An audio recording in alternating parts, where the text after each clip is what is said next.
Então, vamos lá. Primeira coisa, não tem como eu falar para vocês de um caso clínico de estado de mal se eu não sei se souberem o que é o estado de mal, crise epilética, o que é isso, né? Então, uma crise epilética é uma descarga elétrica súbita, ela é autolimitada, então eu vou ter um aumento dos neurotransmissores excitatórios, principalmente o glutamato, e uma redução dos inibitórios, que é o GABA, tá certo? Aí a manifestação vai depender da qual área cortical, porque ela pode ser motora, então quando tem alteração motora a gente chama de crise convulsiva, mas ela pode ser uma crise epilética sem manifestação motora, uma crise de ausência, uma crise autonômica. Os RNs fazem muito, eu não vou falar de RN, de tratamento de RN, tá, que é pediatria, mas a gente vê de uma forma bem sutil neles, só aquelas fasciculações de língua, tá certo? Então, depende. O mais frequente para a gente é a tônico-clônica generalizada, é isso que vai chegar com mais frequência, tá certo? A epilepsia é o quê? 2 ou mais crises epilépticas, não necessariamente com componente motor, tá? Sem evidência de nenhum insulto agudo. Então, não teve TCE, não tem infecção, não teve febre, intoxicação, não teve nada, a princípio, que fale que é uma causa aguda para justificar essa crise, tá certo? E agora que eu vi bastante na literatura, up to date, o livro do Fioretto, até para quem for fazer a prova de título de emergências pediátricas, eu usei bastante do Fioretto para a gente conversar hoje, porque eu sei que é uma das referências, tá? Eles não falam muito mais, assim, de estado de mal epilético, eles usam muito, assim, status epilético, que é uma nova nomenclatura que eles têm usado, tá certo?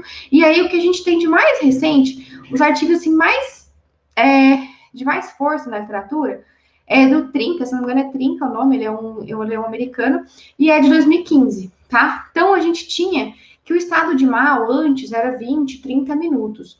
E aí, com o tempo, a gente tem cada vez mais diminuído esse tempo para 5 minutos. Então, quando eu falo uma crise que dura 5 minutos, eu tenho um status epiléptico que ele é precoce, tá? Qual que é a intenção disso? É que eu não espere dar os 20, 30 minutos, que antes era aquela classificação do estado de mal, para eu poder intervir, tá? Porque a gente sabe que, pela literatura que aquelas crianças que convulsionam por mais de 5 minutos tendem a ter uma crise convulsiva mais prolongada mesmo e vai precisar de mais esforços, tá bom? Pode ser uma única crise contínua ou pode ser também a criança acessa a crise, mas aí logo ela, sem recobrar sua consciência, ela volta a ter manifestação novamente, tá? A gente tem o estado epilético não convulsivo, que ela não tem um componente motor, pode ser só uma crise de ausência, por exemplo, ok? Não é frequente a gente pegar no pronto atendimento, tá bom?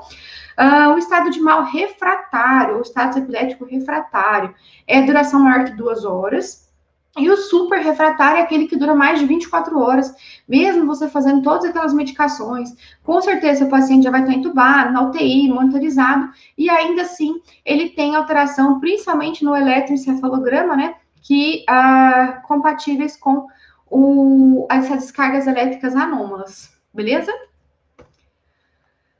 Aí, aqui, esse aqui eu trouxe um printzinho do up-to-date mesmo para vocês, tá? Que aí essa janela de tempo vem diminuindo, né? 5 a 10 minutos. É mais aceita na comunidade, particularmente quando eu tenho crises convulsivas generalizadas, tá bom? Então, a gente está diminuindo aí esse tempo de classificação, tá? Mais um pouquinho, esse aqui também é do up-to-date, eu trouxe eu particularmente não conhecia essas classificações, então como é um conteúdo novo que eu tô trazendo, aí eu trouxe para vocês, tá bom? A Janaína falou que tá travando. Jana, eu acho que é com você, será que é na sua internet? Qualquer coisa vocês me avisam, tá, gente? Por favor, manda um chatzinho para mim aí, se tiver travando. Mas a gente tem outras classificações. Convulsões generalizadas breves, tá? O que é isso? É aquela criança que chega para a gente já em pós-ictal. O pai te relata com as características da crise, como que a criança ficou, se teve liberação de esfíncter, se não teve, como que foi, se foi generalizada, se foi focal, se tinha os movimentos eram em todos os membros, tá certo? O mais frequente vai ser a febril, tá? Que ela é o mais comum de tônico generalizada para nós, de emergência, a convulsão febril, não tem jeito. E quando não associada à infecção do sistema nervoso central, a gente pode ter como primeira crise a febril, aí eu vou precisar descartar a infecção, trauma, distúrbios hidroeletrolíticos, distúrbios da glicose, arritmias também pode fazer, ok? Lesão intracraniana, intoxicação, são várias causas. E os pacientes que já têm epilepsia, tá? Que aí pode ser ou ele tem uma doença que está atrapalhando a absorção do anticonvulsivante, ou ele tem, ou ele está em subdose. Acontece muito, aconteceu demais nessa época de pandemia, dificuldade nas consultas. Então, o que acontece? A criança vai crescendo, ganhando peso, a mãe acaba não ajustando a dose, e aí ela pode chegar a ficar em subdose. Tá? Mudou o filtro aqui do Instagram e não fui eu que mudei, deixa assim. Tá? Aí, outra coisa, convulsão focal, tá certo? É aquela que numa área localizada do cérebro, as manifestações dependem do local, então você pode ter só abalo em um membro, tá? E aí ela pode propagar para os dois lados, né, para ambos os hemisférios e se tornar uma generalizada, tá certo? E a psicogênica, que não é fidedigna, né? Não é uma crise convulsiva verdadeiramente, mais frequente em adolescentes, meninas do sexo feminino, né?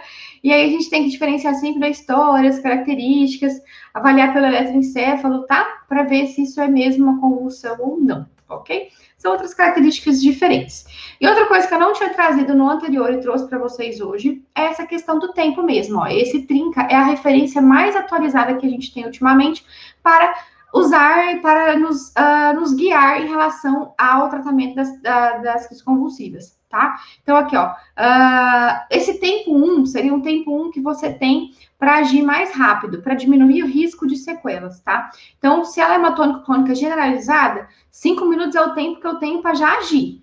Passou de 30, eu vou ter um risco muito grande de consequências a longo prazo. Se ela é focal, tá? Ou se ela não tem comprometimento da consciência, 10 minutos, e até a partir de 1 hora eu vou ter comprometimento aí do sequelas a longo termo, tá? Injúria neuronal, morte dos neurônios, tá certo? E aí eu posso ter déficits funcionais pro resto da vida. E as de ausência, 10 a 15 minutos é considerado aí um tempo em que esse prolongamento pode ser muito ruim para o seu paciente, e mais o risco de sequelas, o tempo ainda não é bem conhecido, tá? Mas graças a Deus, o que a gente tem na prática clínica é que a maioria das convulsões terminam espontaneamente em 2 minutos. Então não dá nem tempo do pai ligar o carro, né? Ou pedir, sei lá, Uber, alguma coisa, e a criança já melhora as crises convulsivas, graças a Deus. É frequente chegar pra gente no pós-ictal, tá?